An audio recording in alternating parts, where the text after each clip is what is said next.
mahal na mahal ng Pilipino, si Rodrigo Duterte. So delikado yun. Pwede siyang itago ng mga supporter niya. So pahirapan naman ang hot pursuit operation. Tapos pag nabaril ng mga pulis, ay hindi po magkaroon ng hustisya ang mga biktima. Magkakaroon lang ng hustisya ang biktima ng extrajudicial killing ng war against drugs ni Rodrigo Roa Duterte. Mga biktima na mga nadamay lang. Mga walang kamuwang-muwang. Mga biktima na inspirasyon ng kanilang pamilyang makamit ang kanilang tagumpay sa buhay. Paano niya ngayon? Tapos na po No? Hindi po sila maghintay. Actually, ang tagal ng mga biktima ng war on drugs ni Digong at extrajudicial killing ang kanilang paghihintay ng hustisya. Pero sabi ko nga, mga DDS, masakit man na madinig nyo ito, wala po kinalaman ng Pangulong Bongbong Marcos at ang gobyerno na naturalmente nagtatalima tayo sa ating tinatawag na Interpol obligation. Membro tayo ng International Police At ang Interpol, ang counterpart natin, mahuli o mapabalik ang mga kriminal na nakagawa ng krimen dito po sa ating bansa. So, makakatulong ng malaki ang International Police. Taliwas po sa sinasabi ng mga DDS na kinidnap si Rodrigo Roa Duterte. Kaya parang maawa sa kanilang mga tao, ayun sinusuyod nila, iniikot nila ang mga kalye sa Metro Manila. Pupunta pa daw kuno sila sa Luzon at sa iba't ibang bahagi ng Pilipinas para lamang makakalap ng 1 million. Nagkakalat na lang kayo, magpapakalap na lang kayo ng what you call this? Magkalap na lang kayo ng perma, 1 million lang.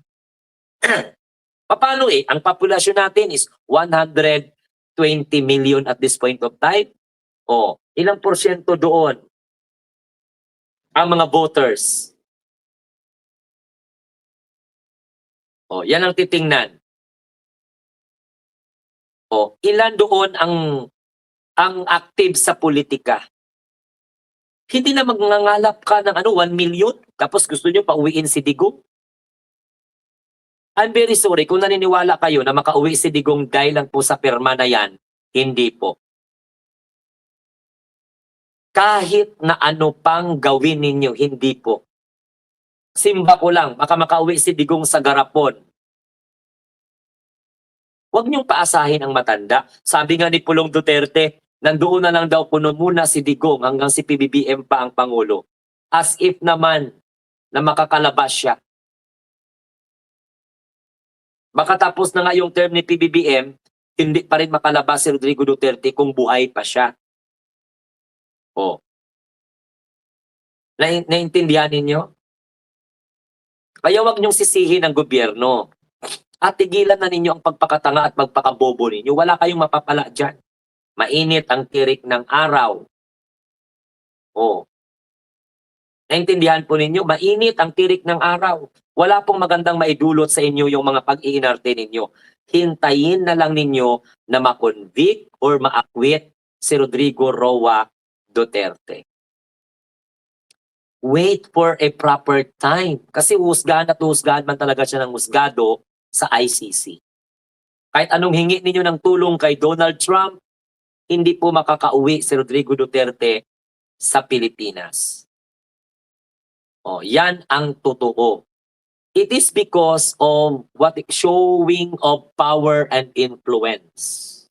Hindi kasi, alam nyo guys, hindi kasi kayo nakakaintindi. Pwede kang mag-interim release kung hindi ka risgo. Kung may tsansa talaga 100% na dadalo ka sa susunod na mga pandemic. Ang daming mga, kahit nga sa local, di ba? Pinapakawalan ng susispitsado, hindi na nakita, nagtago na.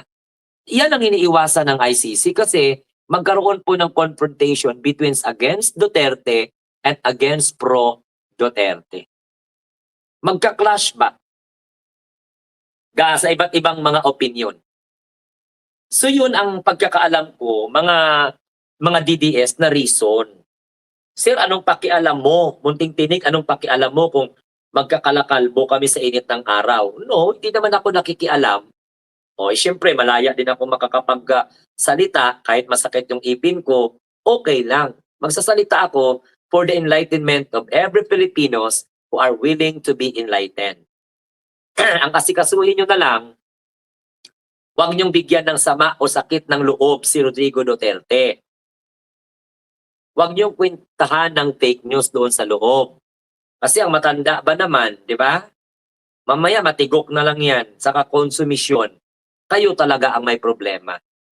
So hindi po sa administration, hindi po kay PBBM, dahil binigyan naman kayo ng pagkakataon. Bakit? Kung gusto ba ni PBBM, anong sabi ni PBBM? Ayaw niya ng impeachment.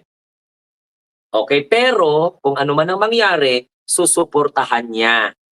Kasi yan po ay with due respect sa constituents ng mga congressman na nagsampa sa kanya ng impeachment complaint. Kaalyado nga niya, pumirma eh. And most, sa totoo lang guys, si Sara Duterte, makinig kayo ha.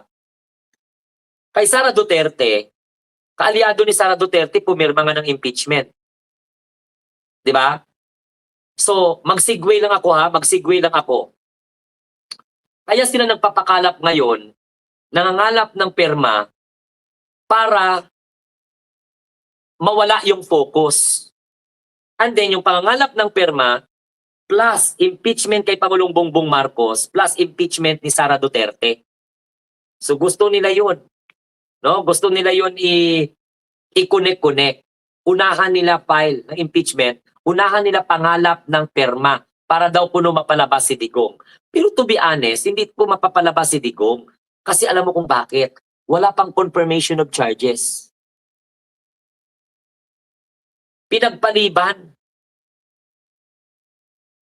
Hanggang ngayon, nagre-request pa rin sila ng interim release. Wala nga magawa si Roque. Gets ninyo? Oh, wait lang. So ngayon, ganito po ang nangyari. May nag-comment kasi dito, oh. So ganun po ang nangyari, mga kabinggador. Iikutin daw nila ang buong Pilipinas. Nakapunta na nga sila ng Hong Kong.